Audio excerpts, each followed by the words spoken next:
എനിക്ക് നല്ല പേടിയുണ്ട്. നിനക്കിങ്ങനെ പേടിയുണ്ടാവില്ലല്ലോ, നീ വലിയ പഠിപ്പിയല്ലേ. ഇംഗ്ലീഷിൽ തന്നെ 49 ഒരു മാർക്കല്ലേ പോയത്. ഞാൻ പഠിപ്പിയാണോ? എനിക്കൊന്നും അറിയില്ല. എനിക്ക് 1 മാർക്ക് പോകാനുള്ള ടെൻഷനാണ്. അത് മാത്രമല്ല എൻ്റെ ഏറ്റവും പേടിയുള്ള സബ്ജക്റ്റ് തന്നെ മാത്സാണ്. ഒരു ടീച്ചർ പേടില്ല.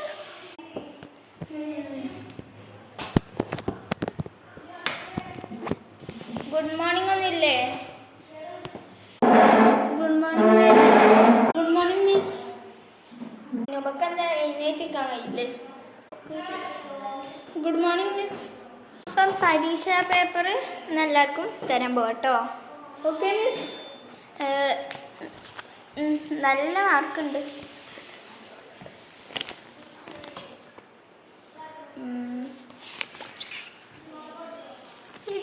ഇതിലേ ഒരാൾ പേര് എഴുതാത്തുണ്ട്. ഇതാരാ?